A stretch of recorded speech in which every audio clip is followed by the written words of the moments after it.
y habían quedado pendiente revisar un cuestionario. Si no mal recuerdo, era de ejercicios de electroquímica con celdas voltaicas.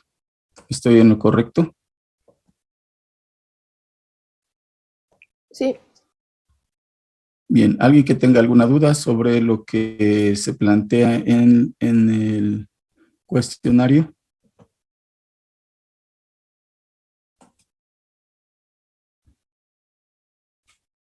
Son los dos cuestionarios, el 1 y el 2 de electroquímica. En el 1, pues es solamente una situación teórica, no tienen que hacer cálculos. ¿Alguna duda con lo que viene en el cuestionario 1? Yo sí tengo una duda, profe. Sí, dígame. ¿Me podría recordar cuál es la función del puente salino? Pues la función del puente salino es cerrar el circuito para que el flujo de electrones se dé de manera continua. Eso es básicamente. ¿Por qué? Porque los iones negativos del puente salino se van hacia una de las semiceldas y los iones positivos pues se van a la otra semicelda y con eso se neutralizan las semiceldas o la carga de las semiceldas, permitiendo que haya un flujo de electrones continuo. ¿Sí, jóvenes? Ok, gracias, profe. Bien. ¿Alguna otra duda, jóvenes? Yo tengo una duda, profesor, Sí, pero digan. fue en el primer video. Es Ajá.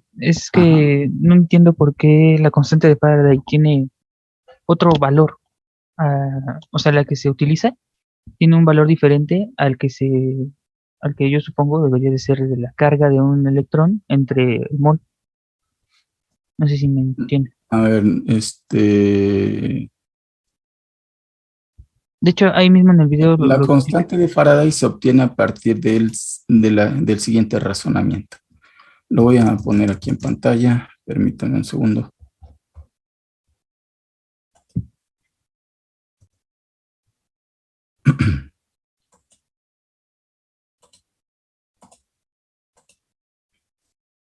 ¿Ya ven mi pantalla? Sí. Sí. ¿Jóvenes? ¿Sí? Ok. Bueno, a partir del siguiente razonamiento. Si nosotros tenemos un mol de electrones, ¿sí? Pues en ese mol de electrones nosotros tendríamos 6.022 por 10 a la 23 electrones. ¿Estamos de acuerdo con eso? Sí. Ok. Pero resulta que un electrón tiene una carga eléctrica. Una carga eléctrica que equivale a 1.6022 por 10 a la menos 19 coulombs. Eso es lo que tenemos. ¿Están de acuerdo, jóvenes? Sí. Entonces, aquí la situación es la siguiente. Si un mol contiene esta cantidad de electrones y cada uno de esos electrones tiene una carga de 1.6022 por 10 a la menos 19 coulombs, entonces por una simple regla de 3, o si quieren verlo también como factor de conversión, pues podemos saber a qué carga equivalen 6.022 por 10 a la 23 electrones. Hagan la operación, por favor. Un electrón es a 1.6022 por 10 a la menos 19 coulombs. 6.022 por 10 a la 23 electrones, ¿a cuánto equivale?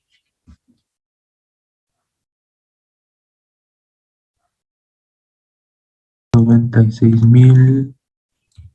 96.484.484 coulombs. ¿Estamos de acuerdo, jóvenes? Sí. Bueno, Pues esa cantidad de carga es lo que nosotros conocemos como la constante de Faraday. Es 96.484.484 coulombs por cada mol de electrones. Pero bueno, lo voy a dejar en este momento en términos de coulombs. Esta cantidad de carga, como se dice en el video, pues es característica de una mol de electrones. Es característica de una mol de electrones. Por lo tanto, se le asigna un nombre particular que es un Faraday. Un Faraday. Y que se abrevia como 1F. De ahí surge la constante de Faraday, que son esta cantidad por cada una mol.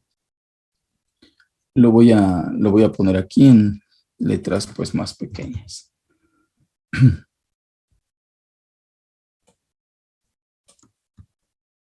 Todo el concepto proviene de esto que está aquí.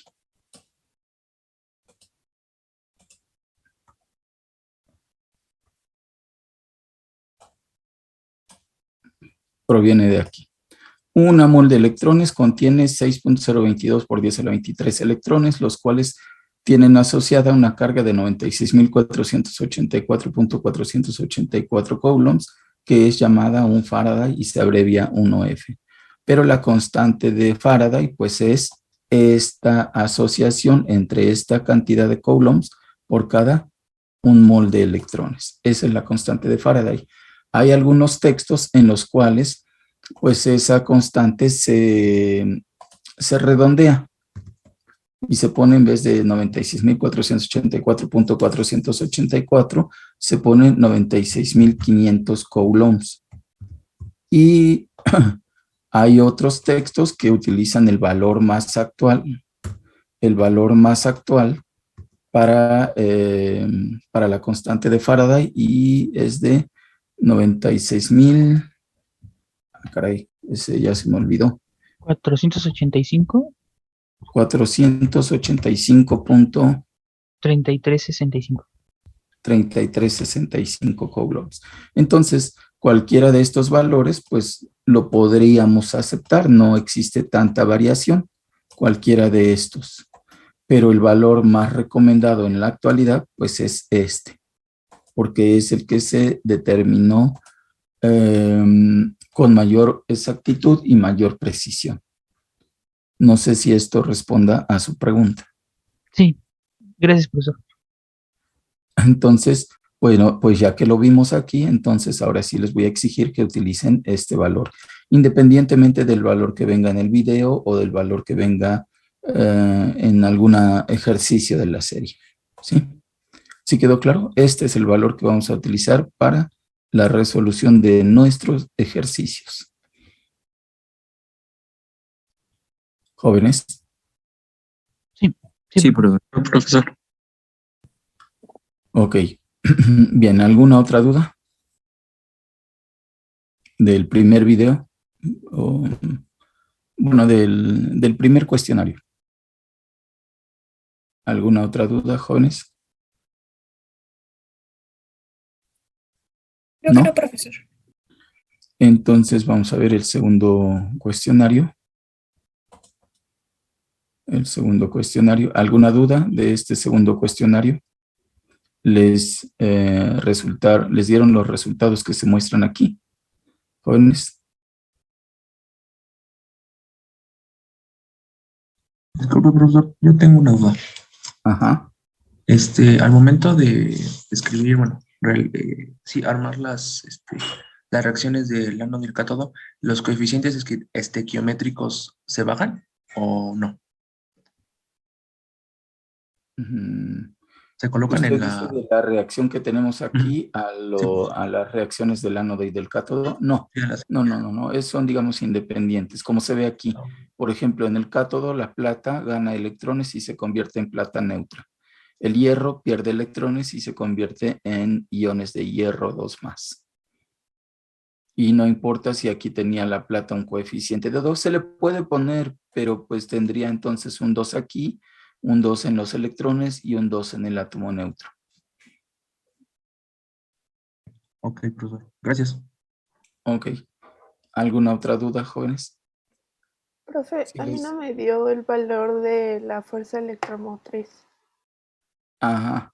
Ese término de fuerza electromotriz, supongo que lo investigaron, y la fuerza electromotriz no es otra cosa más que el potencial de la celda. Así se le llama también fuerza electromotriz o potencial de la celda o potencial de la pila también.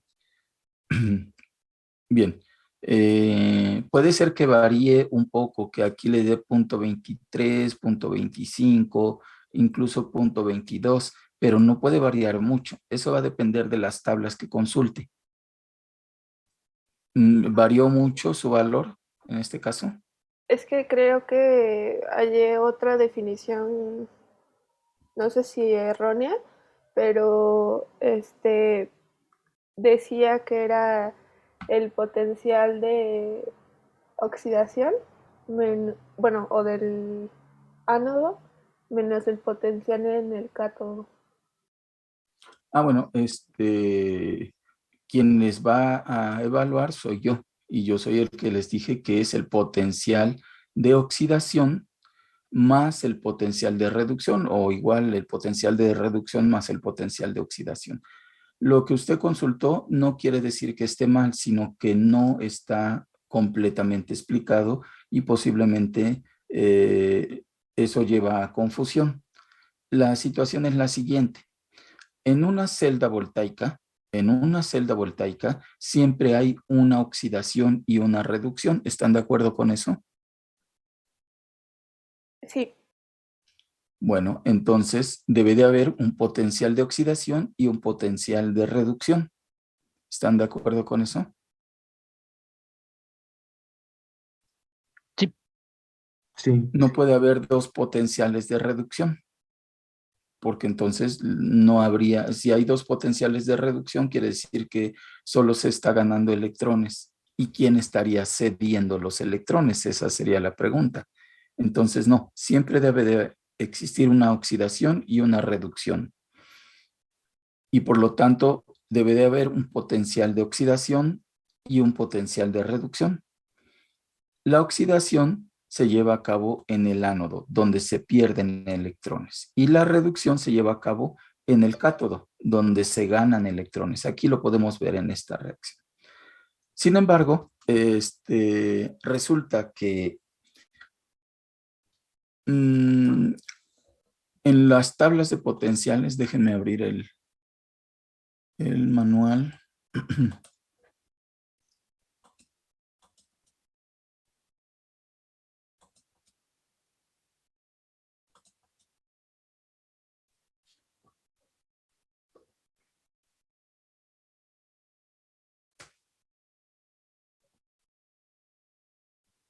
Aquí tenemos el manual. En el manual, aquí nosotros tenemos los potenciales. ¿Qué tipo de potenciales? Potenciales estándares de reducción. De reducción. Entonces, si nosotros consultamos aquí, pues vamos a encontrar los potenciales de reducción. Todos estos son reacciones de reducción, reacciones en donde los electrones están del lado de reactivos. Eso es algo que me parece que ya les había comentado. En las reacciones de reducción, los electrones siempre están del lado de reactivos porque se están ganando electrones. Pero bueno, el caso es que como solamente en la actualidad se tienen, en la mayoría de los casos, tablas de potenciales estándar de reducción, pues a la hora de que nosotros consultamos, nosotros solamente vamos a encontrar reacciones de reducción. Y en este caso, por ejemplo, voy a utilizar esto para ejemplificar. Permítanme.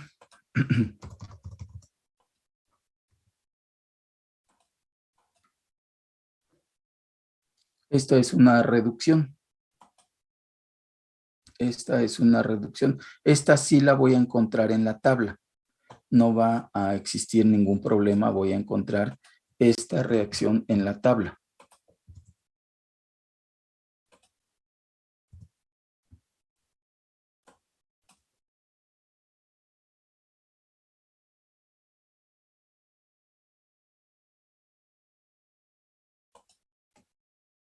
Esta la voy a encontrar en la tabla, no deberá de existir ningún problema.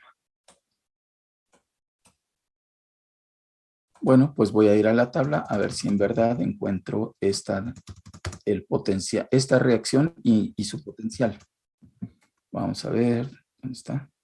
Es plata positiva más un electrón. ¿Me ayudan, por favor?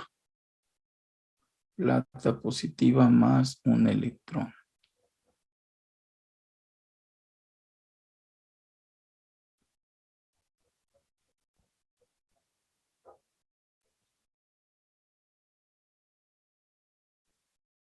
Aquí está, mire. Plata positiva más un electrón, un potencial de reducción, potencial de reducción de más 0.80. Bueno, pues me voy aquí. El potencial de reducción,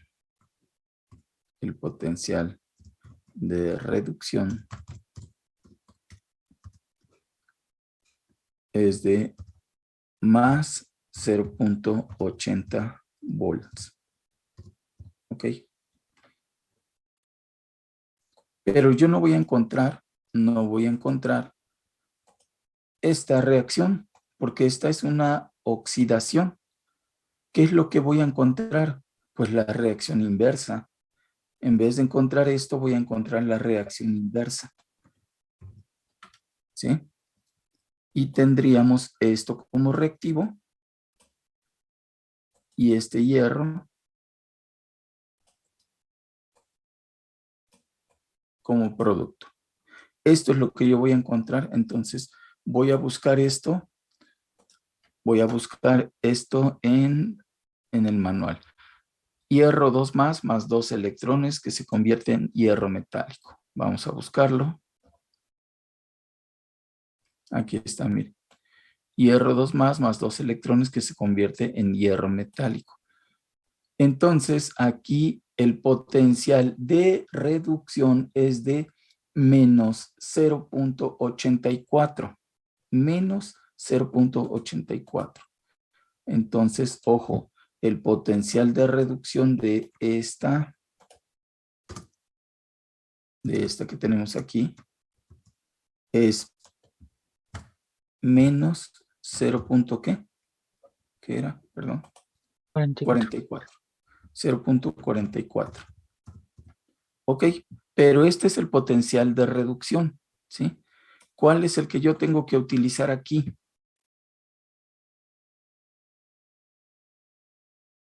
¿El de oxidación?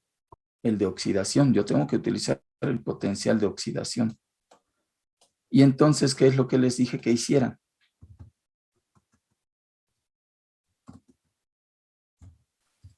Invertir la reacción. No. A ver, Cambiar El signo. Darle el signo. cambiarle el signo, menos 0.44. Ahí está, menos 0.44. Eso es lo que yo les dije que hicieran. Buscan la reacción inversa, encuentran su potencial de reducción y le cambian de signo al potencial, porque ahora sí ya tendríamos una oxidación y una reducción con sus correspondientes potenciales. ¿Qué es lo que se hace en otros textos? Pues en otros textos no se hace esto. Lo que se hace es lo siguiente. Lo que se hace es aquí escribir el de reducción.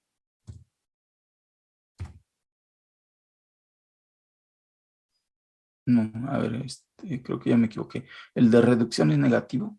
Déjenme ver. Sí, es negativo. El de reducción es negativo, entonces aquí quedaría positivo. Pero en otros textos no hacen eso.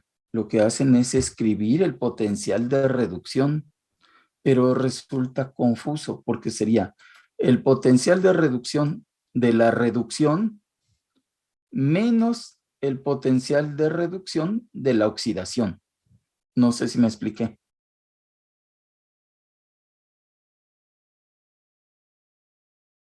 Jóvenes. Sí. Aquí yo les dije que hicieran lo siguiente. Yo les dije que hicieran esto. El potencial de reducción más el potencial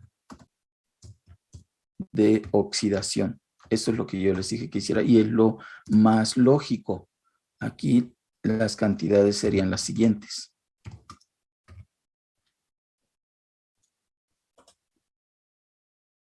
Más 0.80 volts más 0.44 volts. Esto es lo que tenía. ¿Y el resultado cuál es? 1.24. 1.24 volts. 1.24 volts. Esto es lo que yo les dije que hicieran. Pero en otros textos lo que se hace es esto. ¿Sí?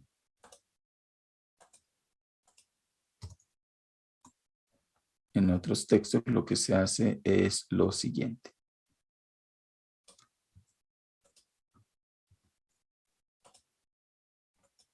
Sería el potencial de reducción menos el potencial de reducción, pero de la oxidación. ¿Sí? Y entonces aquí quedaría menos y aquí el menos. Pero el resultado es el mismo. ¿Se entendió lo que se hace, jóvenes? Sí, profe. Este es el potencial de reducción de la reducción. Menos el potencial de reducción de la oxidación. Y eso como que no resulta muy lógico, ¿sí? Porque lo que existe en realidad es una reducción y una oxidación. Y una reducción tiene un potencial de reducción y una oxidación pues tiene un potencial de oxidación. Tanto es así que antes había tablas de potenciales de reducción que manejaban unos textos y otros textos utilizaban tablas de potenciales de oxidación. Entonces, eso es lo que tenemos. No sé si así ya queda claro, joven. Aquí el resultado sería más 0. Más 1.24. Señorita. Sí, profesor. Gracias. El error está en que se pone lo siguiente, y eso sí ya está mal. Eso sí ya está mal. Que se ponga así. El potencial de reducción menos el potencial de oxidación. Esto sí ya está mal, porque sería estrictamente hablando esto. Y no sé si así es como lo entendió usted. Más bien me faltó la parte de la explicación porque decía el potencial de reacción en el ánodo Ajá. menos el potencial de reacción en el cátodo. Entonces, pues supongo que sí se refería a los potenciales de reducción de ambas. No, pero es que eso que me dicen no sería posible. Perdón, lo dije al revés. Sería el potencial de reducción del cátodo Ajá. menos el potencial de reacción en el ánodo. Ah, ok, eso sí sería.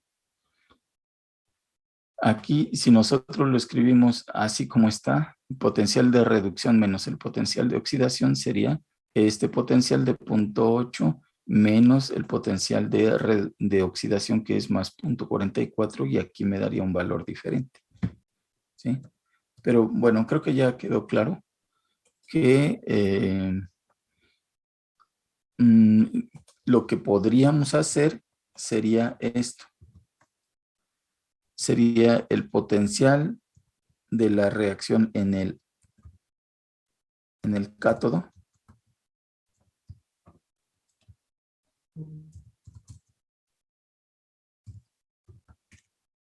menos el potencial de la reacción en el, no, pero ni así, en el ánodo.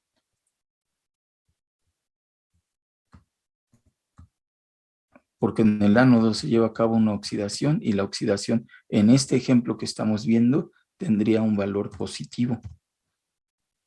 Y entonces el resultado sería 0.8 menos 44, pues 36, más 0.36. Y este no sería el potencial de la celda. Espero que no se confundan. A final de cuentas, lo que ustedes tienen que hacer y lo que yo voy a evaluar es lo que está aquí en azul. ¿Sí? ¿Sí, jóvenes? Sí, profe. Sí, profe. Lo demás, pues nada más es para entender lo que viene en algunos otros textos, pero nosotros vamos a utilizar lo que está aquí en color azul. Esto es lo que vamos a utilizar para no causar confusión. Es potencial de reducción más el potencial de oxidación, me dan el potencial de la celda o fuerza electromotriz.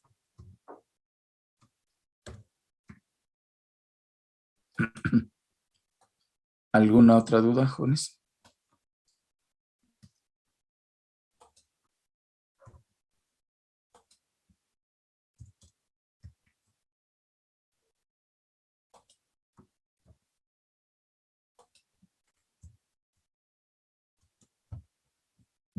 Profesor, ¿no podríamos Sí. poner dos, por así decirlo, ánodos de diferentes elementos sin tener la misma disolución con iones de esos elementos?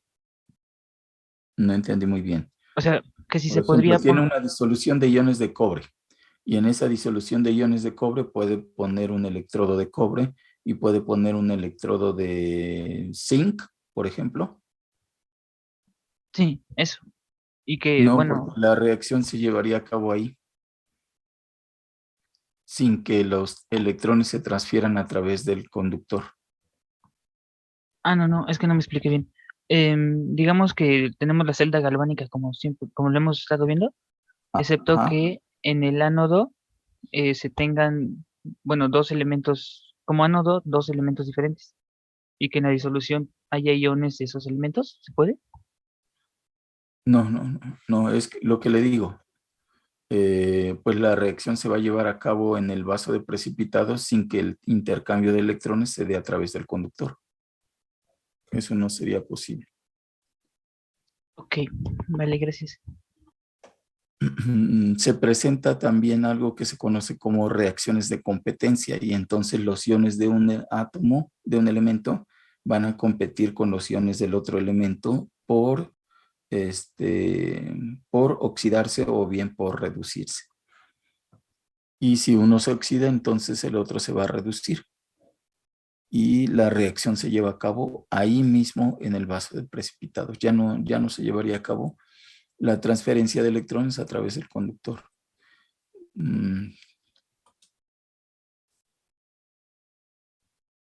Sí, entiendo.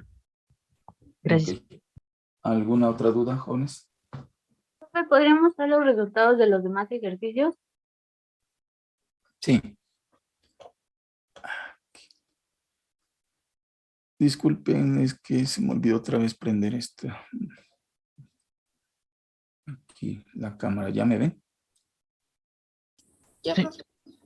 Bueno, es que les digo que me sugirieron amablemente que tuviera yo encendida la cámara. No veo el motivo, pero bueno, ahí está. Los resultados de los otros.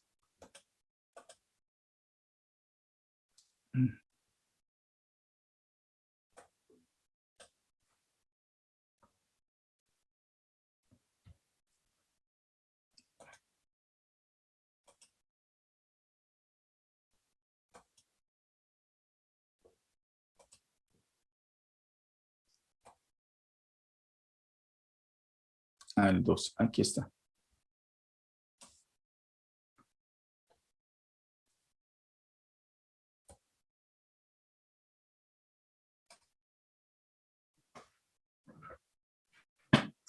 Bien, ahí está. Profesor, en el diagrama ya no se coloca, por ejemplo, ahí el 3 del CE. Se podría colocar, pero no es necesario. De hecho, no es lo que se acostumbra. porque aquí nada más están escritas las especies que participan, no la cantidad en que participan. Ok, profe, gracias. Ajá. Bien. Profe, Ajá. cuando tenemos esa notación, por ejemplo, del ejercicio 2 que se nos dan los dos, por ejemplo, los dos R y la diagonal, ¿cómo es cuando se determina cuando se oxida y cuando se reduce? No, no, no. Usted primero propone dos reducciones y ya después tiene que ver cuál va a invertir para que la suma del potencial dé positivo. Pero primero tienen que ser dos reducciones. Primero. Es que, bueno, cuando vi el video entendí que, bueno, por ejemplo, se podría decir que la flechita va hacia la izquierda, ¿no? De la reducción. Pero en un ejercicio de la serie está, por ejemplo, el CR3 más y el CR está al revés. O sea, primero está a la izquierda el CR más 3 y a la otra el CR. Y ahí como que me causa confusión determinar. Sí, mire, si en am, si en algún ejercicio el cromo se reduce y queda el cromo positivo del lado derecho, ¿sí? Perdón, el cromo neutro del lado derecho, y si se reduce, eso no quiere decir que en algún otro ejercicio el cromo se oxide. Por eso los pares se llaman así, pares óxido-reducción, porque se pueden escribir así como está, cromo a cromo 3 más o al revés, cromo 3 más a cromo. Eso no quiere decir que así se va a llevar a cabo el proceso. Por ejemplo, aquí sí coincidió que el cromo se oxidara. Resultó que el cromo es el que se oxida y el cerio es el que se reduce.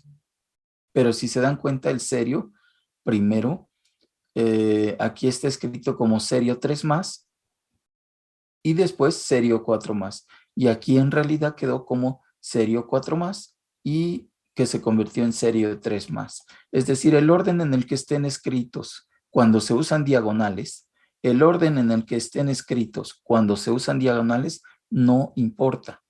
Eso no es relevante, porque no sabemos cuál se va a oxidar y cuál se va a reducir hasta que no tengamos sus potenciales. Ya después de tener sus potenciales, vemos cuál es el que tenemos que invertir para que se convierta en una oxidación. Eso es lo que se explica en el video. ¿Quieren que hagamos este ejercicio para que se vea, jóvenes? ¿O ya se entendió, o ya quedó claro? Profe, bueno, antes, rápido, para confirmar. Entonces, siempre cuando tengamos ese tipo de notación, vamos a obtener el potencial de reducción, ¿verdad? De los dos, y después ya sacamos el Exacto. potencial de oxidación. Ajá, primero el potencial de reducción de los dos y después tenemos que ver cuál de esos dos potenciales le cambiamos de signo para que la suma me dé positivo. Al que le cambiemos de signo tenemos que invertir la reacción para que se convierta en una oxidación. Muchas gracias, profe. Bien. ¿Alguna duda, jóvenes? Profesor, en el diagrama de la celda, eh, ¿siempre se va a escribir el ánodo primero y luego el cátodo? Más que el ánodo y el cátodo, la oxidación primero y después la reducción. ¿Qué se está oxidando? Y después, ¿qué se está reduciendo? Ok, gracias. Que la oxidación se lleva a cabo en el ánodo, pues es una cosa, y la reducción en el cátodo, pues también. Pero más que escribir lo que se lleva a cabo en el ánodo y en el cátodo, es primero escribir qué se está oxidando y después qué se está reduciendo. Okay. Bien, ¿alguna otra duda?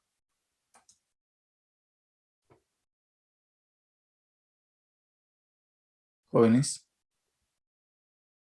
¿no? Bueno, entonces recuerden, profe. primero tenemos que proponer las reducciones. Y ya que tenemos las reducciones con sus potenciales, tenemos que ver cuál hay que invertir para cambiar el signo del potencial y que la suma me dé positivo. Eso es lo que se hace. ¿Qué se hace cuando tenemos varios pares óxido-reducción y nos piden armar la pila que va a producir la mayor cantidad de electricidad? Bueno, el camino largo sería primero trabajar con dos de los pares óxido-reducción y ver cuánto potencial generaría la pila que utiliza estos dos. Y después trabajar con los otros dos y ver qué potencial genera la pila que utiliza estos dos pares óxido-reducción, y después otra pila que utilice cadmio y magnesio y ver qué potencial genera. Y después otra pila que utilice, ¿qué sería? Cobre y cadmio, otra que utilice cobre y magnesio, otra que utilice plomo y magnesio, y plomo, no, y cadmio con, no, creo que ya con eso serían todas, ¿sí? Pero serían muchas pilas. ¿Sí están de acuerdo, jóvenes? Hay una manera, digamos, diferente de hacerlo. Bien, ¿sí les dieron estos resultados?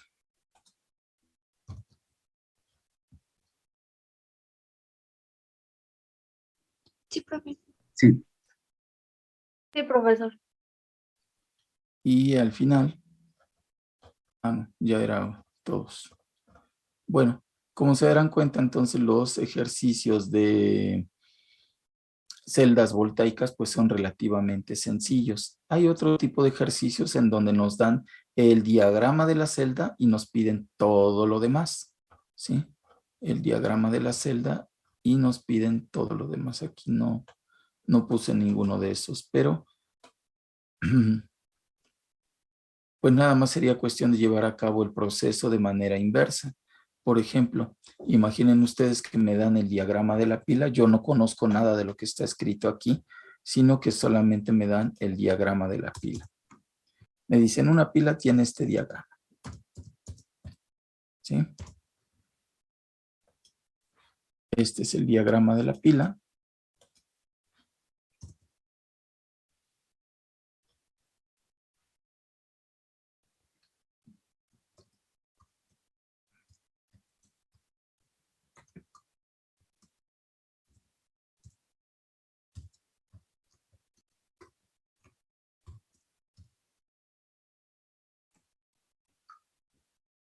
Y me piden determinar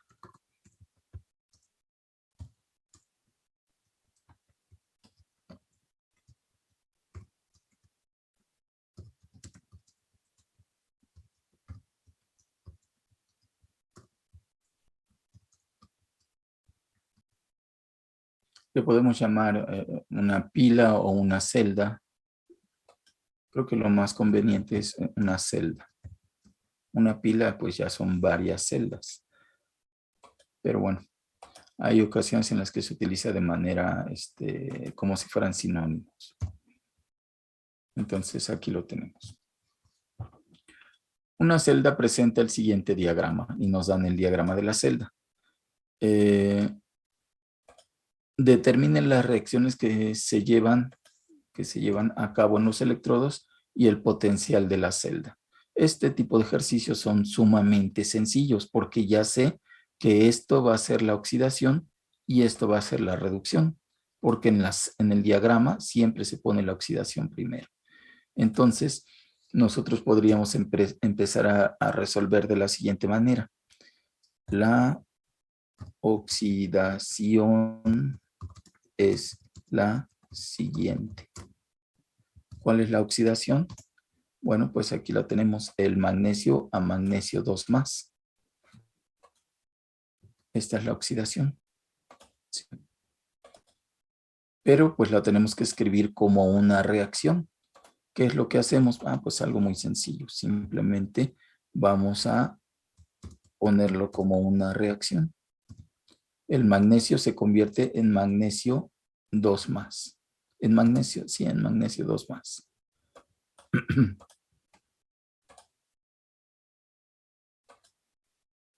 Y ahí está. Esta sería la oxidación, pero está incompleta. ¿Qué le falta?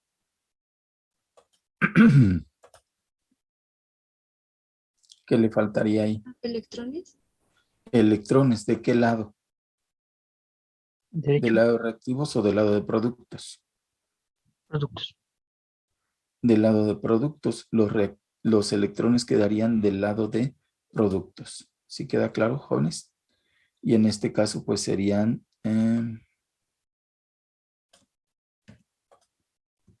¿cuántos electrones? Pregunto.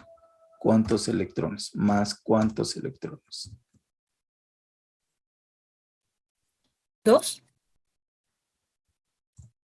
Más 2 electrones. Efectivamente, el magnesio pierde 2 electrones y se convierte en iones de magnesio con 2 cargas positivas. Entonces aquí tendríamos 2 electrones. ¿Sí quedó claro esto, jóvenes? Esta sería la oxidación. ¿Cómo se construyó la oxidación? ¿Quedó claro? Sí. Sí. Entonces aquí tendríamos más 2 electrones. ¿Ok? Y de una manera similar vamos a construir la reducción. Ya sabemos qué es lo que se está reduciendo. La reducción es la siguiente. En la reducción, esto es lo que está sucediendo. Esto es lo que está sucediendo. Pero lo tenemos que escribir como una reacción.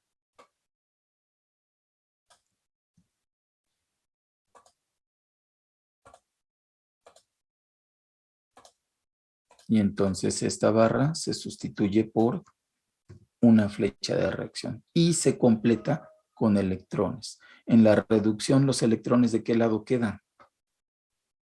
En los reactivos. Del lado de reactivos. Entonces aquí sería más 2 electrones. Más 2 electrones. Listo.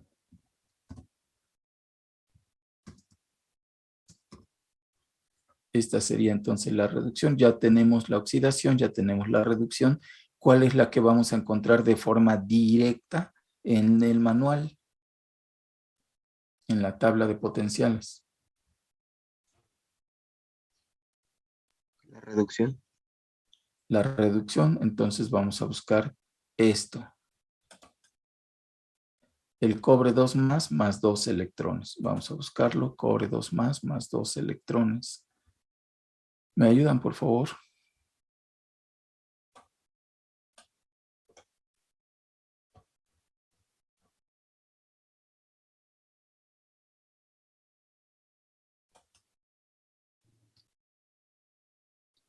Profe, creo que estaba arribita, ¿Estaba arriba? No lo vi. en la tercera tablita. Aquí no lo vi. Ay, no, perdón, lo confundí.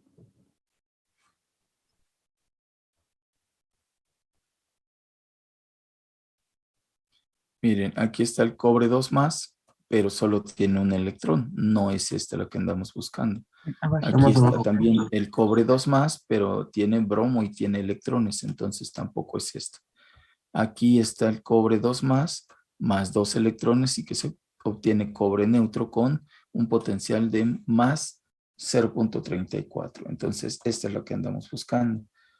Escribiríamos entonces aquí un potencial de reducción, de más 0.34. 34, ¿sí era 34? Sí. Sí. 0.34 volts. Listo. Este sería el potencial de reducción. Ok. Ahora, la otra reacción no la vamos a encontrar así. ¿Por qué? Porque es una oxidación y nosotros tenemos tablas de potenciales de reducción. Entonces, no la vamos a buscar así, sino que la vamos a buscar al revés. El ion de magnesio va a ganar 2 electrones y se va a convertir en magnesio metálico. Eso es lo que vamos a buscar. Magnesio 2 más 2 electrones. A ver, lo vamos a buscar. ¿Dónde está? Magnesio 2 más En la más 32. en la 32. En la primera tabla. Ajá, aquí Ahí está. se ve. Gracias. Y es de menos 2.37. Menos 2.37. Pero aquí, ¿qué vamos a escribir? Más 2.37. Vamos a escribir el potencial de oxidación, que sería más 2.37. No el de reducción, sino el de oxidación. Y ahora sí ya tenemos la reacción que se lleva a cabo, la reacción de oxidación que se está llevando a cabo y la reacción de reducción que se lleva a cabo con sus correspondientes potenciales. La oxidación, ¿dónde se lleva a cabo? En el ánodo. En el ánodo. En el ánodo. ¿Sí? En el ánodo se lleva a cabo la oxidación. Y la otra, pues en el cátodo.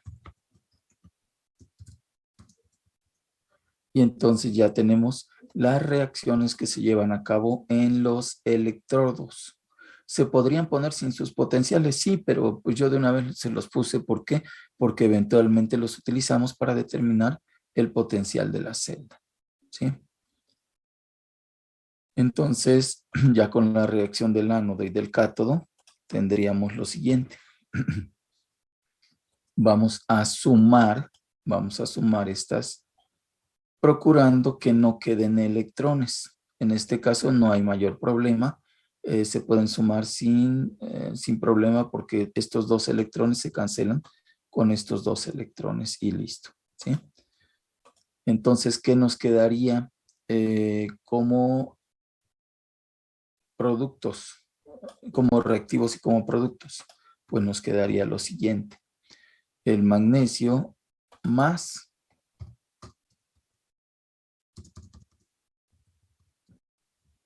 el cobre 2 más.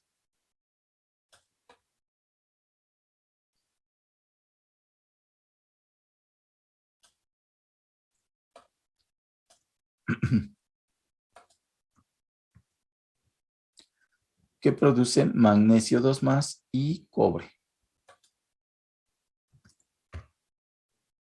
Con un potencial de la celda de ¿cuánto?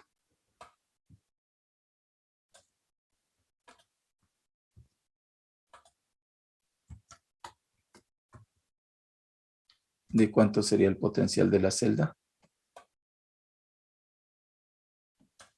2.71. 2.71. 2.71 volts. Y entonces ya tenemos la respuesta, ya sabemos qué reacción se lleva a cabo en el ánodo, qué reacción se lleva a cabo en el cátodo y cuál es el potencial de la celda. Y con eso daríamos respuesta al ejercicio. ¿Sí quedó claro, jóvenes? Sí, profe. Yo tengo Aquí una voy a duda, aprovechar. profe. Sí, dígame. Al momento de sumar las reacciones para sacar la reacción iónica total, no importa en qué orden anotamos los elementos. No, no importa. Aquí pude haber puesto cobre 2 más primero y después el magnesio. Pero eso sí, estos dos son los reactivos y el magnesio 2 más con el cobre son el producto. Voy a aprovechar para lo siguiente.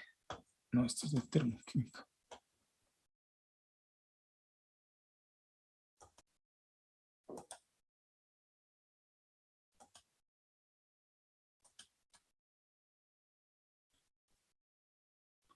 Miren, imaginen ustedes que nos dicen aquí. Determine las reacciones que se llevan a cabo en los electrodos y el potencial de la celda. Además, haga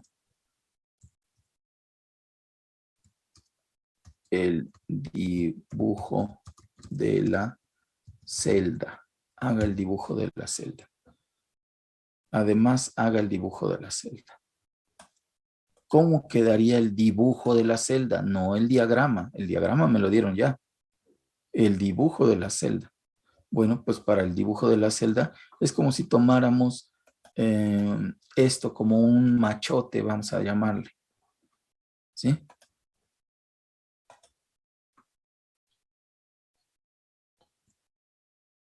Esto quedaría como un machote. ¿Sí? Nada más habría que cambiar algunas cosas. Esto sería básicamente la celda. Y el dibujo quedaría de la siguiente manera.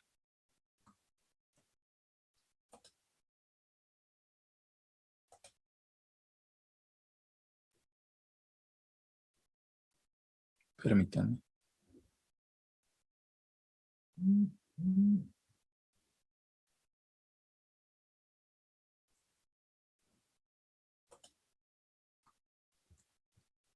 El dibujo quedaría de la siguiente forma.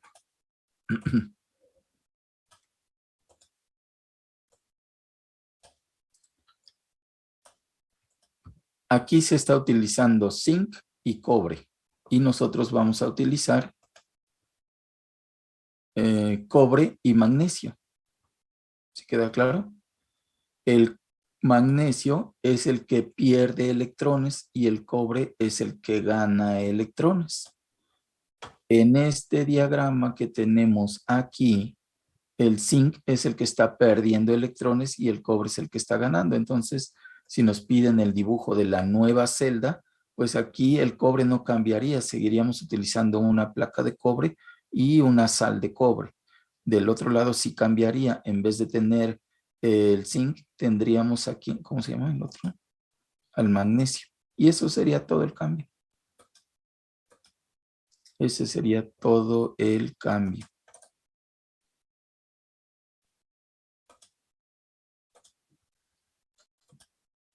Aquí en vez del zinc tendríamos al magnesio.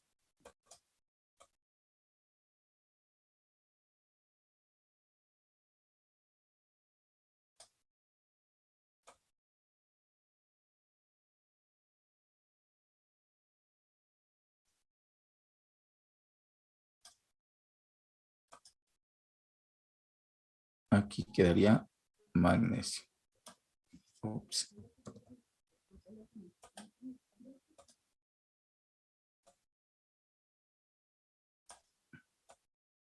Y este sería el dibujo de la celda.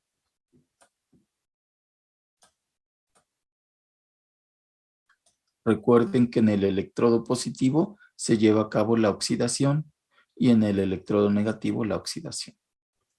¿Sí quedó claro, jóvenes? Entonces la disolución siempre va a ser con sulfato. No. Este fue un ejemplo. Sulfato de magnesio, pero puede ser cualquier otra sal. Cloruro de magnesio, nitrato de magnesio, sulfuro de magnesio, fosfato de magnesio. Bueno, puede ser cualquier sal, bromuro de magnesio, yoduro de magnesio y del otro lado yoduro de cobre. Generalmente se utilizan el mismo tipo de sales. Si aquí hay sulfato de magnesio, del otro lado sulfato de cobre.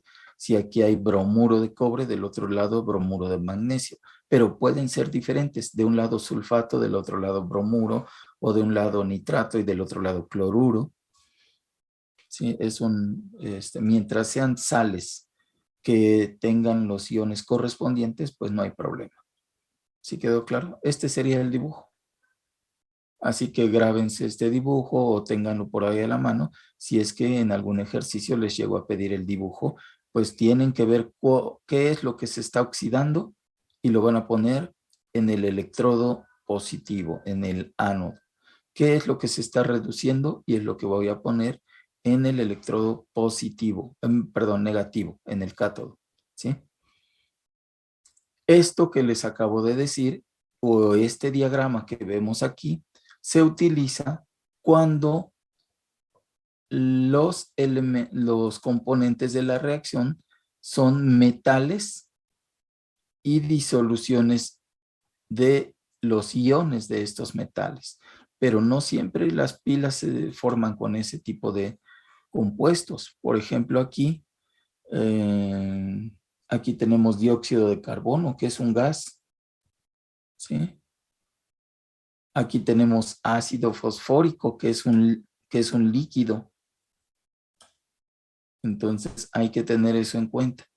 Si sabemos que son metales, pues no hay problema. Podemos utilizar esto como un machote. Pero si ya uno de los componentes es un gas o es un líquido, ya la disposición de la celda sería, o la configuración de la celda tendría otra disposición. Si fuera un gas, aquí en vez de una placa, tendríamos así como una campana que está conteniendo al gas y el electrodo está en contacto con el gas. No sé si me expliqué. Si aquí en vez de zinc tuviéramos dióxido de carbono, aquí tendríamos una campana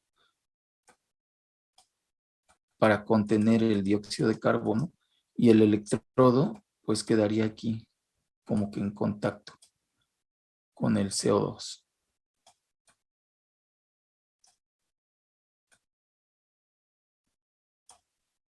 ¿Sí? Y esta campana es la que se sumerge. ¿Sí queda claro, jóvenes? Sí.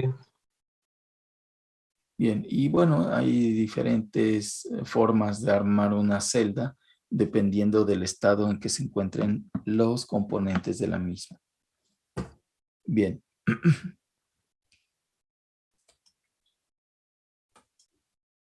¿Alguna otra duda, jóvenes? Profesor, los ejercicios resueltos, ¿solo vamos a ocupar metales o también ese tipo de gases? En la serie,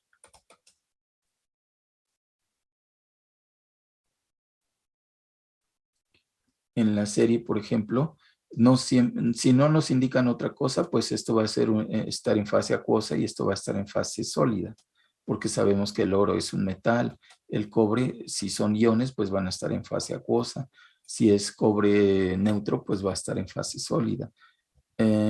Pero en algunos casos, por ejemplo aquí, se tiene un sólido y se tiene fase acuosa, pero ya nos dicen qué es lo que se está utilizando.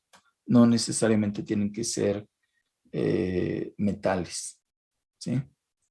Aquí, por ejemplo, estas son las pilas de níquel y cadmio que se requieren, que se utilizan generalmente para dispositivos electrónicos, ¿sí? Cuando no son de mercurio, pues tienen níquel, cadmio o litio, que son las más modernas, ¿no? Las que utilizan el litio. Entonces, no utilizan en sí metales y disoluciones, sino que utilizan sólidos. Este es un sólido, pero no es un metal. Este sí es un sólido y es un metal. Este está en fase acuosa. Y aquí tenemos otro sólido, pero que no es un metal. La fase líquida del agua, la fase sólida de otra sustancia que no es un metal y la fase acuosa. ¿Sí? Entonces aquí nos están dando, como los electrones están del lado reactivos en ambos lados, en ambas reacciones, perdón, pues nos están dando dos reducciones. ¿Cuál de estas dos reducciones tengo que invertir para que se convierta en una oxidación y obtenga un potencial positivo? ¿Cuál de las dos? ¿La primera o la segunda? La primera. La primera. Si invertimos la primera, el potencial cambiaría de menos 0.8 a más 0.8, que sumado con menos 0.4, pues me da un potencial positivo. Entonces, esta como la invertimos, originalmente es una reducción y la invertimos, pues se convierte en una oxidación. Y esta es la que se va a llevar a cabo en el ánodo. Por eso la reacción, sí, la reacción inversa sería la que se lleva a cabo aquí. Aquí creo que están mal. A ver, déjenme ver. Aquí son reducción, la oxidación. Sí, aquí está mal escrito. Esto que es una oxidación se lleva a cabo en el ánodo, ¿sí? En el ánodo. Y la reducción pues se lleva a cabo en el cátodo. ¿Sí? Aquí está mal.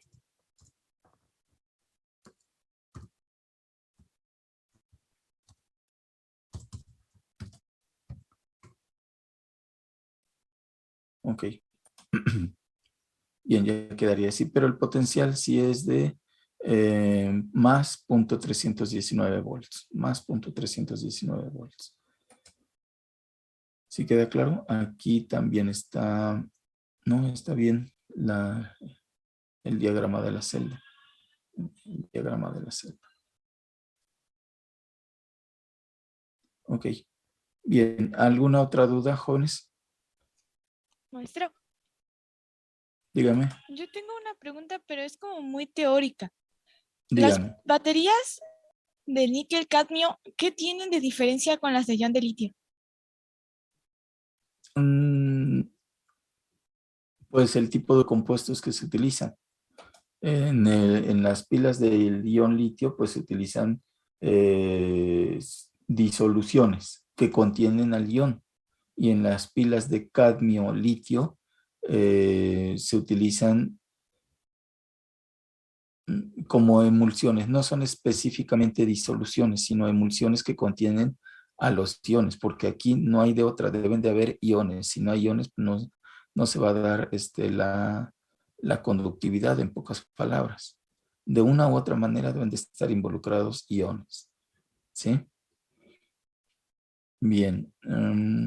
De hecho, por eso se le llama reacción total o también reacción iónica total. ¿Sí? A veces no se muestra, como en este caso, no se muestra de manera evidente la presencia de iones, pero deben de existir iones. ¿Sí? Durante el proceso, por ejemplo, aquí en el ánodo es donde están los iones que después se cancelan con los iones que hay en el cátodo, pero existen, ahí están los iones. ¿Sí queda claro, jóvenes? Sí, Y ya gracias. el armado de las pilas es el que les da pues los fabricantes para optimizar su rendimiento y para que se vuelvan o no recargables. Para que se vuelvan o no recargables. Por ejemplo, no sé si se han preguntado cómo es que se vuelven recargables o cómo es que hay pilas recargables y hay pilas que no son recargables. Por ejemplo, esta que tenemos aquí, ¿cómo podríamos hacer recargable la pila? La celda que tenemos aquí. Bueno, aquí en esta que tenemos aquí, que es la pila de Daniel, aunque no se los había mencionado, así se le llama cuando se utiliza zinc y cobre, sulfato de zinc y sulfato de cobre, pues es una pila de Daniel, ¿sí?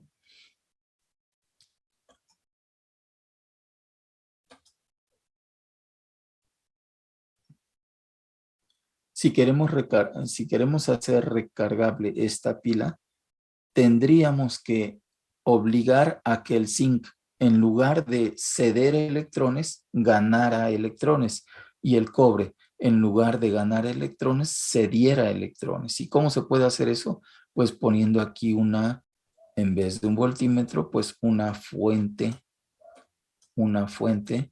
de poder que obligara a ceder electrones al cobre, que le robara electrones al cobre y le cediera electrones al zinc. De tal manera que esta placa ahora quedaría con carga negativa. Quedaría con carga negativa. Y esta pues quedaría con carga positiva. Y entonces, ahora los iones de zinc que están en la disolución, en vez de quedarse en la disolución, ahora entrarían o se irían a la placa. Estos iones de zinc se irían a la placa de zinc, que es negativa porque los atraería con carga electrostática, y ganarían electrones y se quedarían pegados en la placa de zinc. Y los iones de cobre en vez de ir hacia la placa, porque ahora se estaría ejerciendo una fuerza de repulsión, los iones de cobre son positivos, la placa se le obligó a ser positiva, pues habría una repulsión, ¿sí? ¿Cómo se obligó a la placa a ser positiva? Pues quitándole electrones. ¿Y a quién se le quitaron los electrones? Pues a los átomos de zinc, de tal manera que ahora los átomos de cobre son los que perderían electrones, se convertirían en iones de cobre y pasarían a formar parte de la disolución. El problema está en el puente salino. ¿Cómo obligamos a los iones viajar en sentido contrario? Ahí sí no se puede. Entonces esta celda difícilmente sería una celda recargable. Ahí pararía ¿cómo se llama? El proceso. Esta no sería recargable, pero hay disposiciones instrumentales, vamos a llamarle así, es decir, diferentes armados de las pilas que les permiten ser recargables. Entonces aquí no tendríamos que utilizar un puente salino con una disolución, ¿sí? Sino tal vez en vez de utilizar un puente salino, es decir, un tubo de vidrio en forma de U con una disolución en su interior, tal vez utilizar un vidrio poroso, que es quitar esto y poner entre las dos celdas aquí un vidrio poroso que permita el intercambio de iones entre las dos celdas para que se cierre el circuito. Profesor, Y eso ya haría a la celda recargable. Después se quita la fuente de poder y vuelven a pasar los electrones del zinc al cobre y se puede volver a utilizar esto. Nada más que, pues esto no puede ser eterno. ¿Por qué? Porque yo no se los mencioné, pero hay subproductos en el proceso de oxidación y de reducción. Hay subproductos y esos van ensuciando el sistema, por decirlo de alguna manera.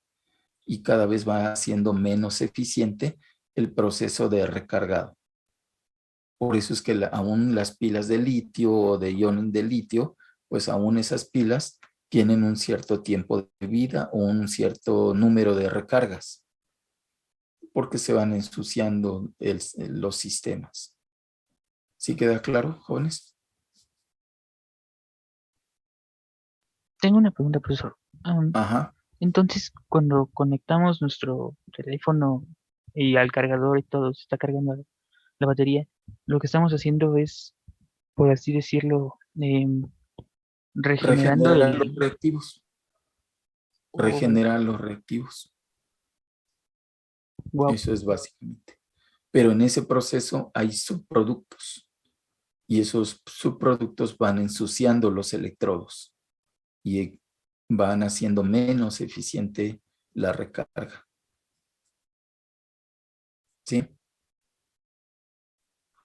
Entonces, en dado caso, para poder hacer que una batería dure más, tendría que ser un sistema aislado, ¿no? Prácticamente, totalmente. No le escuché, se oye como raro. ¿Ahí me escuchan, profe? A ver, dígame. Que en dado caso que para que aumente la eficiencia de una batería debería de estar un sistema totalmente aislado, ¿no?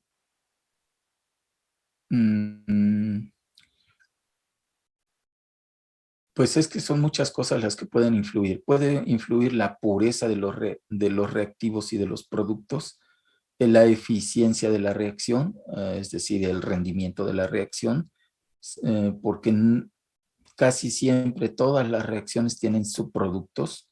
Entonces, pues esos subproductos pueden estar en un 1%, en un 0.1%, en un 0.0001%, pero al cabo de tantas recargas se va acumulando ese subproducto.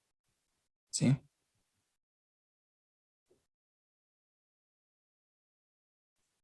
Entonces, todo es, y también la disposición de los materiales. Los materiales se van desgastando, el vidrio poroso se va tapando los poros, las disoluciones se pueden ir evaporando.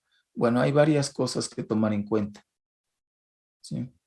Y si tenemos un sistema aislado completamente, puede ser que en algún momento se generen gases y entonces hagan reventar la pila, ¿sí? Por ejemplo, las pilas de litio tienen que estar perfectamente selladas porque el litio en contacto con con la humedad del ambiente puede generar hidrógeno diatómico y el hidrógeno diatómico pues puede irse acumulando hasta que hinchan, por decirlo de alguna manera, o expanden la pila y la revientan.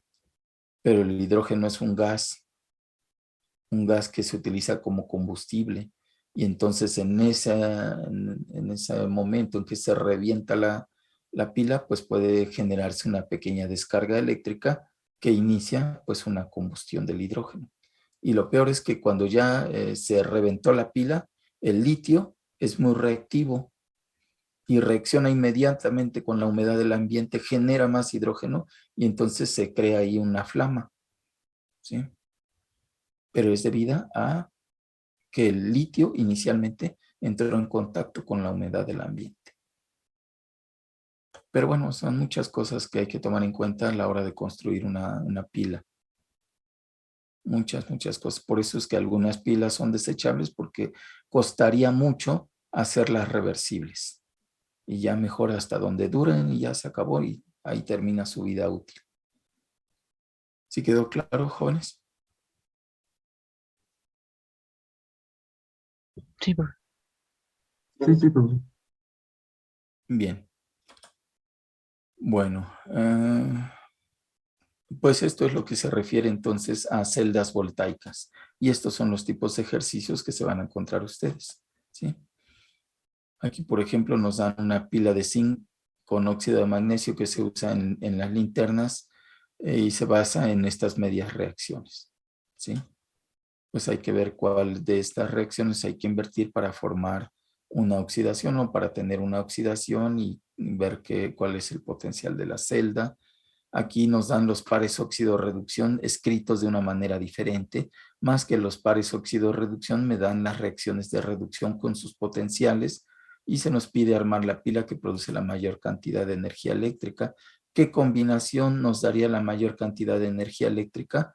Pues se utiliza el valor positivo más grande y esta sería la reducción. Y de las otras dos hay que invertir una para obtener el potencial más grande. ¿Cuál es la que se invierte? Pues yo creo que sería la de zinc. El zinc se oxidaría para tener un potencial positivo y la plata se reduciría con su potencial positivo y me darían un potencial de 0.8 más 0.76 me dan 1.56. Si se dan cuenta los ejercicios pues son muy sencillos, ¿sí? No sé si tengan alguna duda, jóvenes. ¿No? Bueno, entonces No, profe, por el vamos. momento. Ok, entonces vamos con las celdas electrolíticas. Las celdas electrolíticas. Esto tal vez les ayude a entender por qué se obtienen subproductos en las celdas voltaicas, porque están relacionadas las celdas electrolíticas con las celdas voltaicas. En las celdas voltaicas, ¿qué pasa?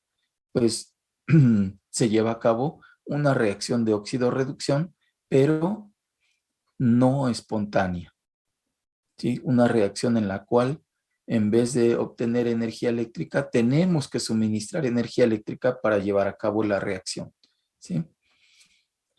Y bueno, ahí viene explicado en el video que, por ejemplo, en el caso del agua, el agua tiene iones positivos y tiene iones negativos, o se disocia, ¿sí?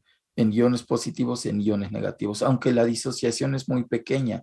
De 1 millón de moléculas, apenas si se disociarán 2 o 3 moléculas, pero de todos modos se pueden disociar de forma espontánea las moléculas de agua en iones positivos de hidrógeno y en iones negativos de OH, ¿sí? Y estos iones pueden viajar porque se mueven con libertad, se mueven libremente, de tal manera que si nosotros introducimos dos placas, una cargada positivamente y una cargada negativamente, la cargada positivamente será el ánodo y la cargada negativamente será el cátodo. Si introducimos un ánodo y un cátodo, pues entonces los iones positivos y negativos van a viajar a los electrodos de carga opuesta.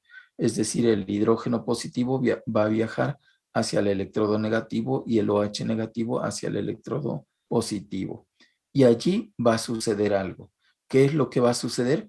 Pues el hidrógeno va a ganar electrones porque llega a una placa que tiene muchos electrones por ser negativa. Y el OH, que es negativo porque pues tiene un electrón de más, llega a una placa que le faltan electrones. Entonces, pues le va a robar electrones, por decirlo de alguna manera, la placa al ion OH negativo. Y se llevan a cabo estas reacciones, ¿sí? En el cátodo, el hidrógeno gana electrones y se convierte en hidrógeno diatómico. Pero también la molécula de agua, recuerden que lo vimos en el tema 3, la molécula de agua tiene una parte positiva y una parte negativa. Entonces se va a acercar al cátodo, que es negativo, con su parte positiva. Se acerca al cátodo con su parte positiva, gana 2 electrones y se rompe la molécula de agua, se convierte en hidrógeno diatómico y en 2 iones OH. Para eso se utilizan 2 moléculas de agua. Bueno, pues estas son las reacciones que se llevan a cabo en el cátodo. En el cátodo el cátodo no solamente entra en contacto con los iones positivos, sino también entra en contacto con la parte positiva de la molécula de agua. Reduce a los iones positivos y se obtiene hidrógeno diatómico, y a la molécula de agua también la obliga a aceptar electrones y se obtiene hidrógeno diatómico y 2 iones OH negativos. ¿Qué pasa en el ánodo? Pues el ánodo es positivo. ¿Qué va a estar en contacto con el ánodo? Los iones OH del agua, ¿sí? Y estos iones OH van a perder electrones, se convierten en oxígeno diatómico y en moléculas de agua. Pero la molécula de agua también tiene una parte negativa que se puede acercar al ánodo, que es positivo, y generar oxígeno diatómico, 4 hidrógenos positivos y 4 electrones. Entonces, si se dan cuenta, en el cátodo se ganan electrones, en el ánodo se pierden electrones. Y esto es como un círculo, ¿sí? En el cual pues se están trasladando las cargas de un electrodo a otro. En este caso del ánodo, donde se pierden electrones, al cátodo, donde se ganan electrones. Bueno, aquí tenemos las reacciones que se llevan a cabo cuando se introducen 2 electrodos, uno positivo y uno negativo, en agua líquida. Se llevan a cabo reacciones para la obtención de hidrógeno a partir de hidrógeno positivo y agua, y reacciones en las cuales se obtiene oxígeno a partir de el OH negativo y del agua, ¿sí? Pero si sumamos las reacciones que se llevan a cabo en el cátodo, pues tendríamos esta reacción que está aquí. Y si sumamos las reacciones que se llevan a cabo en el ánodo, pues tendríamos esta reacción que está aquí abajo. Y si ahora sumamos la reacción total del cátodo con la reacción total del ánodo, ¿sí? Pues lo que se obtendría sería la electrólisis del agua. Es decir, que 2 moléculas de agua se convierten en 2 moles de hidrógeno diatómico, perdón, 2 moles de agua se convierten en 2 moles de hidrógeno y 1 mol de oxígeno. O dicho de otra manera, 2 moléculas de agua se convierten en 2 moléculas de hidrógeno diatómico y en 1 de oxígeno diatómico. Pero de todo esto, lo importante es que, como se requiere energía eléctrica, pues resulta importante determinar qué cantidad de energía eléctrica hay que suministrar para saber cuánta cantidad de producto se va a obtener. Entonces, de todo esto lo importante es cuantificar la cantidad de energía que se va a invertir y la cantidad de producto que se va a obtener. Y para eso, pues son los cálculos que se mencionan en el video, ¿sí? Que todo empieza con esto que tenemos aquí precisamente y que ya se los expliqué. Una mol de electrones contiene esta cantidad de electrones y esta cantidad de electrones equivale a 96.484.484 coulombs y esto pues es un Faraday, ¿sí? Esta es la parte importante, que un Faraday o una mol de electrones más bien contiene 96.400. El número más exacto es 96.485. ¿Qué? 3365, creo. 3365 coulombs. ¿Sí? Esa es la parte más importante. Y otra parte muy importante también es que entendamos que los coulombs no es una unidad básica del sistema internacional, sino es una unidad derivada del sistema internacional y que equivale a la multiplicación de ampere por segundo. ¿Sí?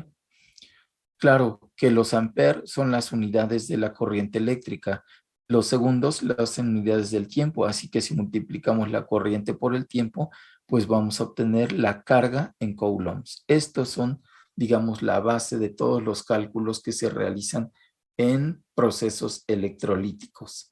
Esto que vemos acá, ¿sí? Esto que vemos acá es la base de todos los cálculos de procesos electrolíticos. Esta es la base.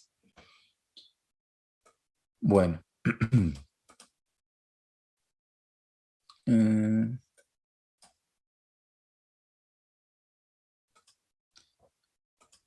Lo voy a poner de la siguiente forma.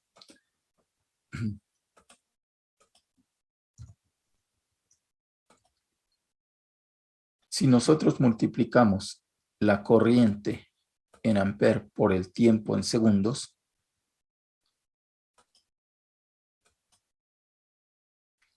voy a poner aquí la corriente en ampere multiplicada por el tiempo en segundos. Permítame encerrarlo entre paréntesis.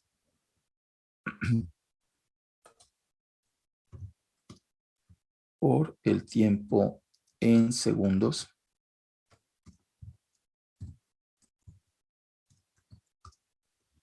Si yo multiplico la corriente en ampere por el tiempo en segundos, esto es la carga en coulombs. ¿Sí?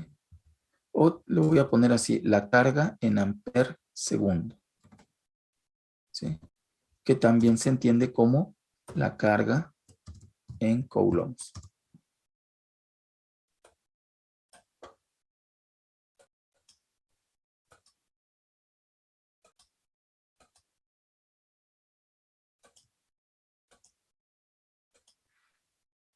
Bien.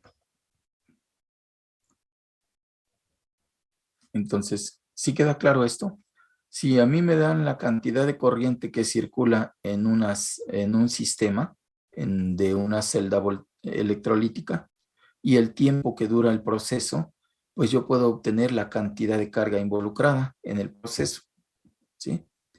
Pero si esa cantidad de carga la multiplico por un factor que me relaciona una mol de electrones con 96.485.3365 coulombs, pues estos coulombs recuerden que se pueden entender como ampere por segundo. Ampere por segundo. ¿Sí? Si yo utilizo este factor, pues voy a cancelar ampere con ampere, segundo con segundo, y me quedarían moles de electrones. Moles de electrones. Este factor es el que se dice que se obtiene de la constante de Faraday.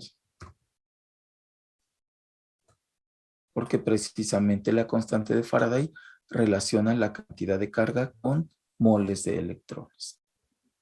Ok, pues ya tendría yo moles de electrones. Muy bien, pero fíjense que en las reacciones, aquí se ven involucrados electrones, se ven involucrados electrones con moles de oxígeno o con moles de agua. Por ejemplo, aquí se tendrían 4 moles de electrones por cada 1 mol de oxígeno que se produce, o por cada 2 moles de agua que reaccionan, ¿sí? Y en estas otras reacciones también 4 moles de electrones están relacionados con 2 moles de hidrógeno diatómico, o 4 moles de electrones están relacionados con 1 mol de oxígeno. En otras palabras, si nosotros vemos las reacciones que se llevan a cabo en el proceso, podemos saber cuántos moles de electrones están relacionados con cuántas moles de reactivo o de producto. Eso sería ni más ni menos que la relación molar. Entonces, aquí podemos utilizar otro factor de conversión que se obtiene de la relación molar,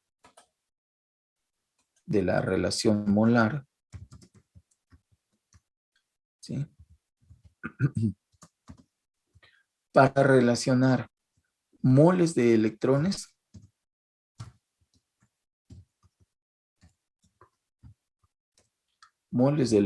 con mol de sustancia. ¿Cuántos moles de electrones? Pues no sabemos, eso lo tendríamos que ver en la ecuación, ¿sí? Por lo tanto, le voy a poner aquí X moles de electrones por cada 1 mol de sustancia, ¿sí? ¿Sí queda claro, jóvenes? También aquí hay veces que en las sustancias, incluso aquí en estas mismas reacciones se ve que 2 moles de electrones están relacionados con 1 mol de plomo o bien con 2 moles de cloruro. También en estas reacciones se puede aplicar estos cálculos. Pero estábamos con estas reacciones.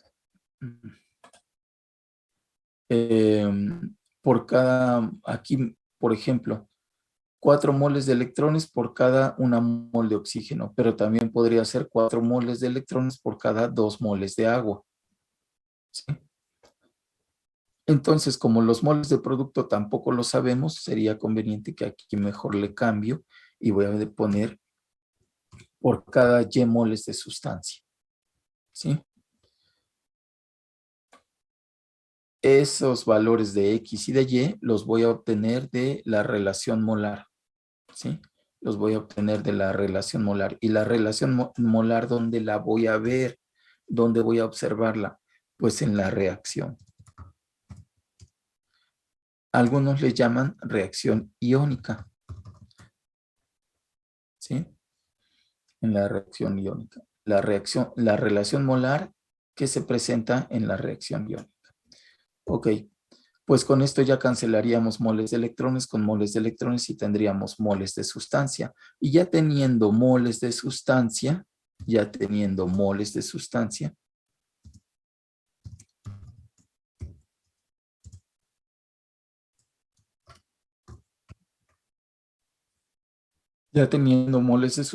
pues esos moles los podemos convertir a gramos, o si es un gas lo podemos convertir a un cierto volumen, o lo podemos convertir a moléculas, ¿sí? Pero ya aquí sería cuestión de ver qué es lo que nos piden, si gramos, moles, volumen en litros, no sé. Pero ya tendríamos los moles de sustancia que se producen a partir de cierta cantidad de corriente durante cierto tiempo. Este es el esquema de cálculos para los procesos electrolíticos. Este es el básico. Podemos ponerle otros factores para convertir de moles a gramos u otro factor para convertir de gramos a mililitros que utiliza la densidad, pero este es el básico. este es el más importante, o este esquema es el que tiene los conceptos más básicos. Ya una vez obteniendo moles de sustancia, pues ya lo podemos convertir, como les decía, a gramos, a mililitros, a litros, o a moléculas, o a átomos, a lo que sea. ¿Sí queda claro, jóvenes? Entonces, grábense bien este esquema, porque es el que se utiliza para todos los ejercicios de celdas electrolíticas. ¿Alguna duda, jóvenes? Profesor, en Sí. la reacción iónica es diferente a la reacción en donde aparecen las otras sustancias que no reaccionan, que no pierden electrones. Es distinto, Bueno, ¿no? en la reacción iónica deben de estar involucrados electrones, ¿sí? Porque si no, no podríamos establecer la relación molar de los electrones con la sustancia. Esa reacción iónica puede ser una reacción parcial o una reacción total. Por ejemplo, aquí esta podría ser una reacción iónica, esta también una reacción iónica, pero esta no sería una reacción iónica porque aquí no hay electrones. Vamos más arriba. Aquí esta sí podría ser una reacción iónica, esta de aquí también una reacción iónica, pero esta no, porque no hay electrones. Pero, por ejemplo, acá, esta podría ser una reacción iónica para obtener hidrógeno a partir de hidrógenos positivos, pero también esta podría ser una reacción iónica para obtener hidrógeno, pero a partir de agua. Inclusive esta puede ser una reacción iónica para obtener hidrógeno a partir de agua y de hidrógenos positivos. ¿Por qué puede ser esta una reacción iónica? Porque hay electrones. ¿Por qué la anterior puede ser una reacción iónica? Porque hay electrones. ¿Por qué la primera puede ser reacción iónica? Porque hay electrones. Entonces, siempre que en una reacción tengamos electrones, puede hacer las veces de reacción iónica en este esquema. En este esquema. Lo que estoy hablando de reacciones iónicas es para este esquema. ¿Sí? No estoy hablando de la reacción iónica total de un proceso de una celda voltaica, donde se obtiene energía. Esta sería una reacción iónica total. Y esta no tiene electrones, pero este es un proceso voltaico, un proceso donde se genera energía. ¿Sí me expliqué? Sí, La gracias. terminología a veces puede causar confusión, pero debemos de ubicarnos. ¿De qué estamos hablando? De una celda voltaica. La reacción iónica total no lleva electrones. O estamos hablando de una celda electrolítica. Pues la reacción iónica debe de tener electrones. ¿Sí se entendió, jóvenes? Sí, vale. Bien. ¿Alguna duda? ¿Alguna otra duda? Profesor, ¿habrá ocasiones en las que se deba determinar el tiempo empleado para llevar a cabo la reacción o el voltaje? Sí, claro, claro. Pero eso ya va a depender de los datos que nos den en el ejercicio. ¿Qué tal si nos dicen, se obtuvieron 5 moles de sustancia con una corriente de 3 amperes?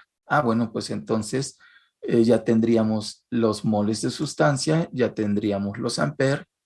Esto siempre lo vamos a tener porque es una constante. Nos harían falta ver la reacción iónica para determinar el valor de y el valor de X, y con eso determinar el tiempo. ¿Sí se entiende?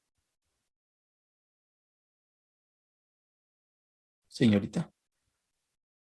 Creo que sí.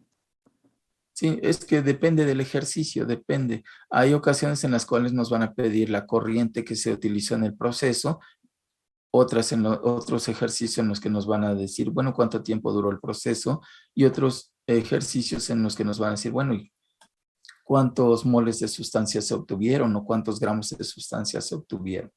¿Sí? Eso es básicamente. Aquí tenemos varios ejercicios. Por ejemplo, aquí, en una celda electrolítica como la empleada en el laboratorio de química donde se lleva a cabo la electrólisis del agua en medio ácido, se desprenden 100 mililitros de hidrógeno. Ya me están diciendo cuánto se obtuvo de hidrógeno.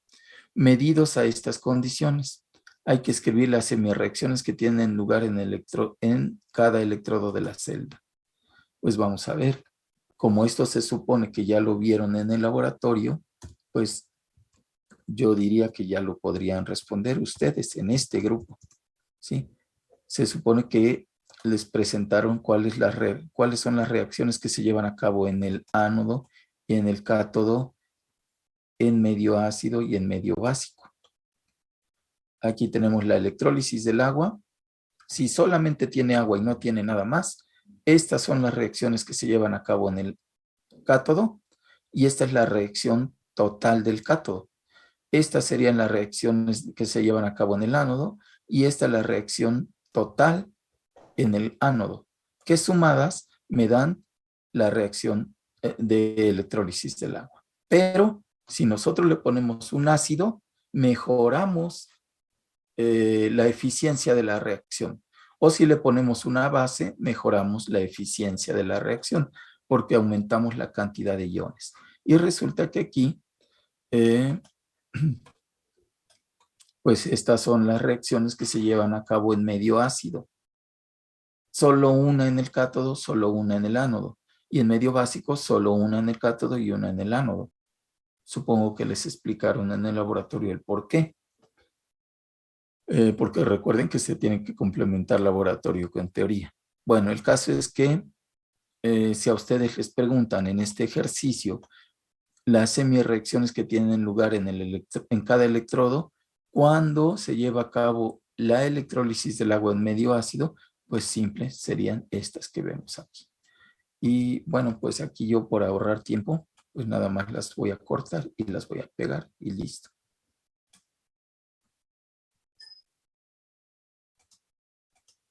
Y esta sería la respuesta. Claro, ustedes no harían esto, tendrían que escribirlo. Esta sería la respuesta. La del cátodo y la del ánodo. ¿Sí? Pues listo, ya tenemos el inciso A.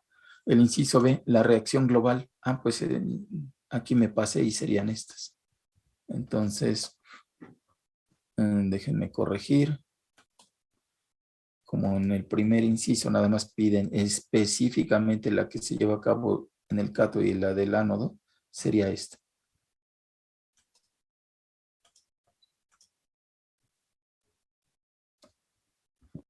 Sería esta.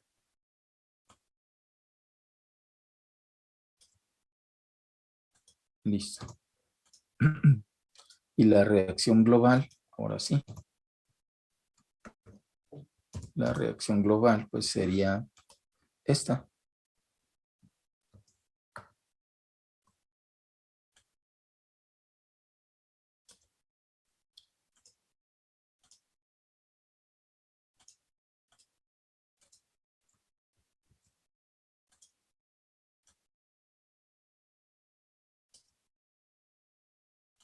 Listo.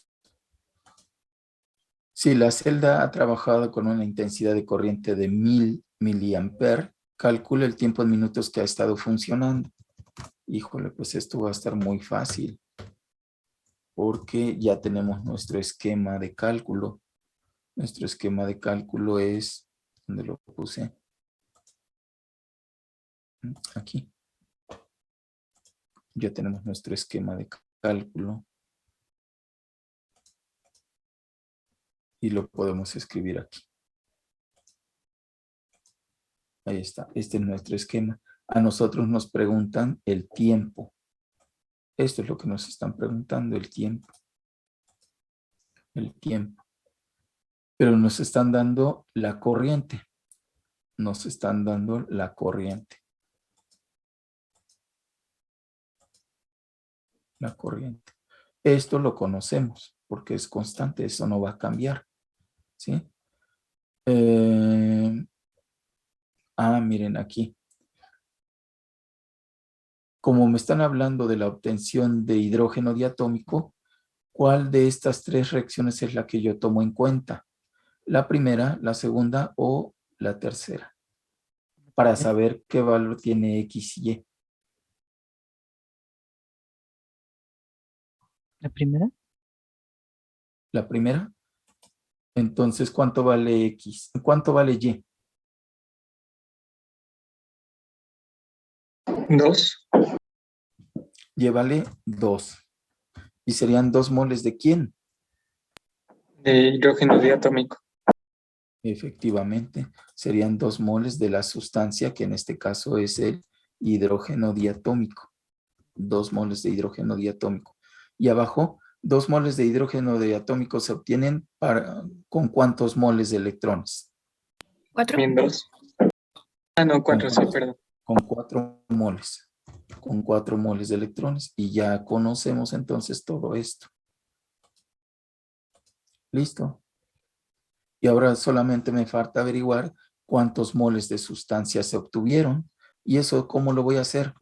Pues muy fácil. Aquí me están dando el volumen, la temperatura y la presión. ¿Qué creen que debo de utilizar para obtener moles?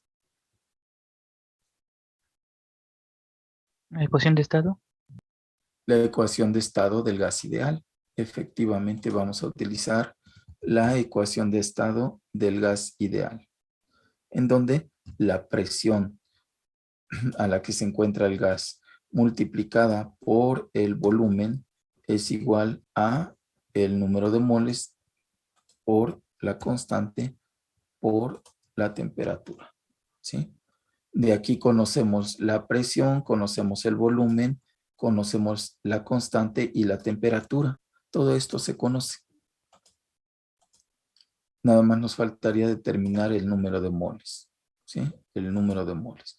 Y ese número de moles, pues es el que sustituimos aquí arriba para determinar el tiempo. En pocas palabras, ya aquí nada más nos faltaría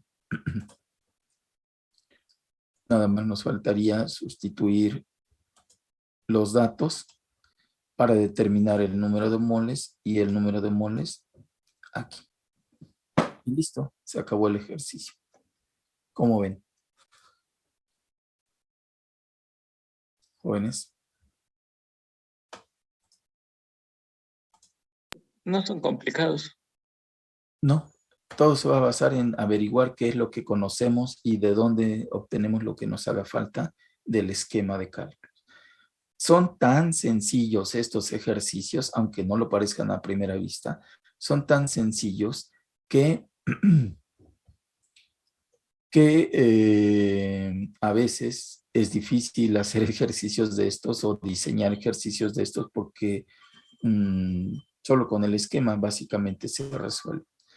A veces para dificultar un poco la situación, pues se ponen ejercicios como este que tenemos aquí, donde nos dicen que para obtener níquel metálico se electrolizaron 490 mililitros de una disolución de sulfato de níquel. Determine la concentración del níquel al cabo de 70 minutos. Bueno, nosotros tendríamos que utilizar un esquema como este.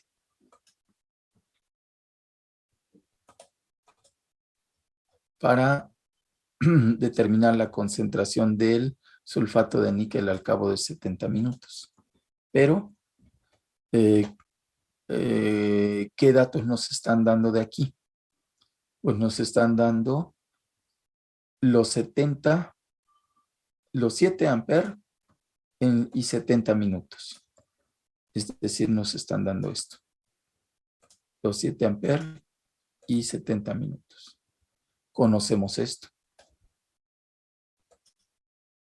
¿Sí? Conocemos esto. Y la relación molar o que se obtiene de la reacción iónica, pues nos hace falta la reacción. Esta es la parte difícil a veces, establecer la reacción, pero no debe de serlo tanto en este caso, porque nos dicen que se obtiene níquel metálico a partir de sulfato de níquel. Eso es lo que nos están diciendo. Se obtiene níquel metálico a partir de sulfato de níquel. ¿Sí? Entonces podríamos escribir que a partir de sulfato de níquel vamos a obtener níquel metálico.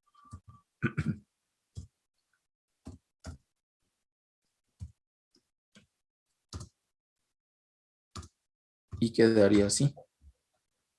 La reacción en principio quedaría así. A partir del sulfato de níquel se obtiene níquel metálico. Eso es lo que me están diciendo ahí en el enunciado. Pero esto está incompleto, ¿sí? Esto está incompleto. Sin embargo, nosotros ya vimos cómo se determinan los números de oxidación. ¿Qué número de oxidación tendría el níquel aquí? ¿Cero? 0. Su número de oxidación sería 0, efectivamente. Su número de oxidación sería 0.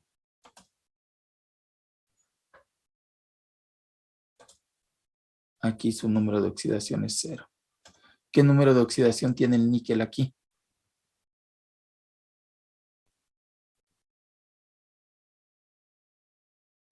Más 2.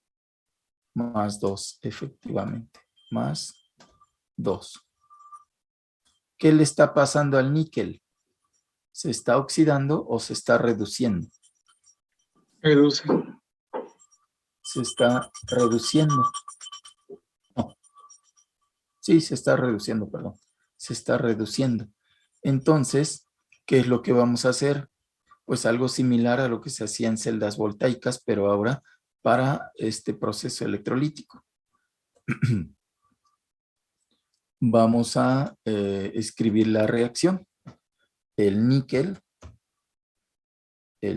2 más. Recuerden qué es lo que se hace.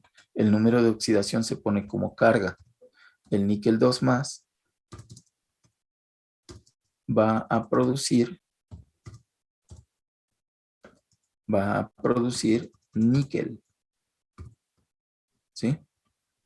Esto sería lo que pero está incompleto. ¿Qué le falta? Los electrones. Pues le faltan 2 electrones.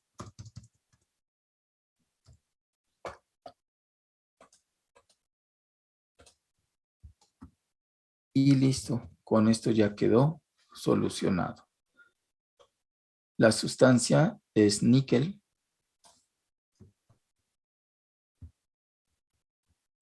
X es igual a 2 moles de electrones y aquí tendríamos 1 mol de níquel. Con esto sabríamos, ya conociendo esto, sabríamos cuántos moles de níquel se van a producir. ¿Cuántos moles de níquel se van a producir? ¿Se entendió, jóvenes? Sí. Sí, profesor. Bueno, pues esos moles de níquel provienen del sulfato de níquel. Hay que restárselos al sulfato de níquel que tiene esta concentración molar.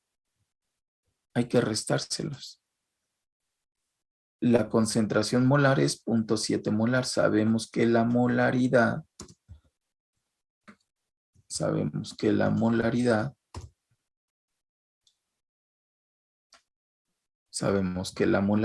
es igual a un cociente que resulta dividir moles de soluto entre litros de disolución. Entre litros de disolución. En este caso, se conoce la molaridad. La molaridad es 0.7 molar. Entonces conocemos la molaridad 0.7 molar. Y sabemos que se están utilizando 490 mililitros, que equivalen a 0.49 litros. ¿Sí? Ok, con eso sabríamos cuántos moles de sulfato de níquel se tienen. ¿Cuántos moles de sulfato de níquel? Aquí sería NiSO4. ¿Cuántos moles de sulfato de níquel se tienen?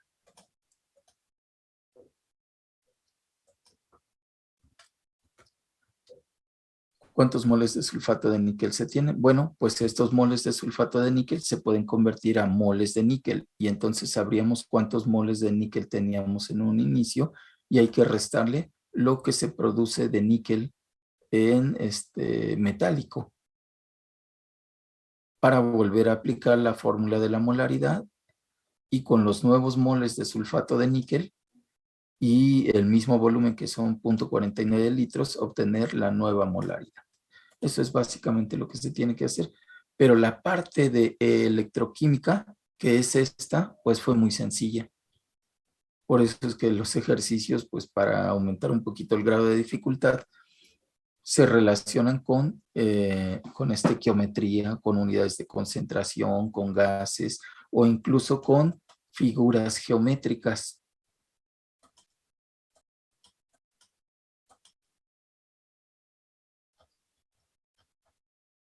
Como por ejemplo este. Se desea obtener un lingote de sodio metálico a partir de cloruro de sodio fundido. Aquí el cloruro de sodio va a producir sodio metálico. Habría que ver cuál es el número de oxidación del sodio en ambas situaciones. Y nos dicen que el lingote tiene una base de 7 centímetros por 14 centímetros. Nos piden determinar la altura del lingote. Primero, pues tendríamos que imaginarnos el lingote de 7 por 14 centímetros y la altura del lingote pues va a depender de la cantidad de sodio que se va a producir. Por eso es que pues aquí se está relacionando una figura geométrica que es un paralelepípedo con unos cálculos electrolíticos. Pero bueno, eso ya es cuestión de que lo analicen ustedes. Se nos acabó el tiempo. Les mando el video que ya habla de celdas electrolíticas.